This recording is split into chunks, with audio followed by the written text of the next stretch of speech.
প্রাসাদ প্রমাণ বাড়ি পাঁশকুড়া পঞ্চায়েত সমিতির সহ সভাপতি মঙ্গলবার বিক্ষোভ বাড়ির সামনেই পরের দিনই পদত্যাগ সভাপতির পদ থেকে।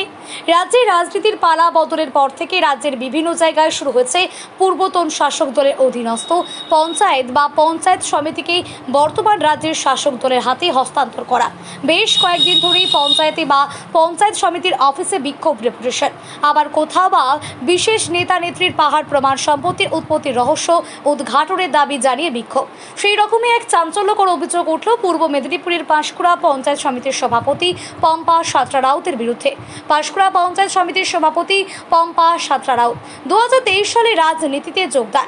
এলাকাবাসীর অভিযোগ, পম্পা সাঁতরা রাউতের স্বামী অমিত রাউত ভানু পাড়া বদলের আগে সিপিএম করত। সিপিএমের পাঁশকুড়ার ব্লক সভাপতির গাড়ির চালক ছিলেন অমিত রাউত। 2011 সালে পালা বদলের পরে তৃণমূলে যোগদান করেন। 2013 সালে অমিত রাউত পাঁশকুড়া 1 নম্বর গ্রাম পঞ্চায়েতে তৃণমূলের পঞ্চায়েত সদস্য হিসেবে পঞ্চায়েত নির্বাচনে প্রতিদ্বন্দ্বিতা করলেও পরাজিত হন। তারপরেই মন্ত্রী এবং প্রভাবশালী নেতা সৌমেন মহাপাত্রের ঘনিষ্ঠ হন বলে অভিযোগ। তারপর এই রকেটের গতিতেই উত্থান। কলকাতা মুম্বাই 16 নম্বর জাতীয় সড়ক সংলগ্ন একাধিক জমি কেনা বেচা করতে শুরু করে অমিত রাউত। প্রভাব খাটিয়ে জাতীয় সড়কেই নিজেদের জমি সংলগ্ন এলাকাতে সরকারি ব্রিজ তৈরি করে জায়গার দাম বাড়িয়ে নেন বলে অভিযোগ। তৃণমূলের প্রভাব খাটিয়ে রীতিমতো ফুলে ফেঁপে ওঠে অমিত।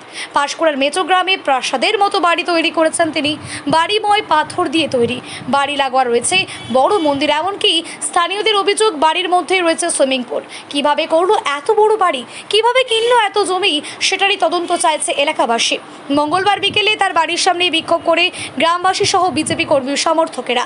যদিও অমিত রাউত এবং পম্পা সাঁতরা রাউতের সাথে যোগাযোগ করা হলে তাদের ফোন বন্ধ দেখায় এবং এলাকার বাইরে রয়েছেন তারা, এমনটি সূত্রের খবর ছিল। তবে বুধবার দুপুরে তমলুক মহকুমা শাসকের দপ্তরে পঞ্চায়েত সমিতির সভাপতির পদ থেকে পদত্যাগপত্র জমা দেন বলে জানা গিয়েছে। তবে এই বিষয়ে তমলুক সাংগঠনিক জেলা তৃণমূল কংগ্রেসের বর্তমান চেয়ারম্যান অসিত বন্দ্যোপাধ্যায়কে এই বিষয়ে জানাতে গেলে তিনি বলেন, আমার কাছে বিষয়টি অবগত নয়, এরা কোনোভাবেই আমার সাথে এই বিষয়ে যোগাযোগ করেনি, তাই এই বিষয়ে মন্তব্য করব না। আমরা যতদূর জানি 2008 সাল থেকে উনি সিপিএম এর নেতা ইন্দ্রনীল চক্রবর্তীর গাড়ি চালাতেন। তারপর 2011 থেকে যখন তৃণমূল ক্ষমতা এলো, তারপর থেকে 2011-র পর থেকে ওনার উত্থান। তারপর আস্তে আস্তে করে বিভিন্ন জমি মাফিয়ার সঙ্গে আস্তে আস্তে যুক্ত হয়, সরকারি জমিগুলোকে বিক্রি করে, পুকুরের জমিগুলোকে বিক্রি করে এবং সমস্ত দুর্নীতির সঙ্গে আস্তে আস্তে করে যুক্ত হয়। আপনি মেচোগ্রামটাকে বিধানসভার মধ্যে অন্যতম একটা দুর্নীতির আখড়া তৈরি করে রেখেছে এবং সমস্ত সরকারি জমিগুলোকে বিক্রি করে সেই জমির ওপরে যে টাকা লাভ্যাংশ পেয়েছে, সেই লাভ্যাংশের টাকাই এই বাড়ি আমরা মনে করি। এর সাথে একটা জেলা এ থেকে বা আমাদের ইরিগেশন ডিপার্টমেন্ট থেকে একটা ব্রিজ স্যাংশন করেছে সৌমেন মহাপাত্র যখন মন্ত্রী থাকা অবস্থায়, 1,90,00,000 টাকার ব্রিজ। সেই ব্রিজটা তৈরি করে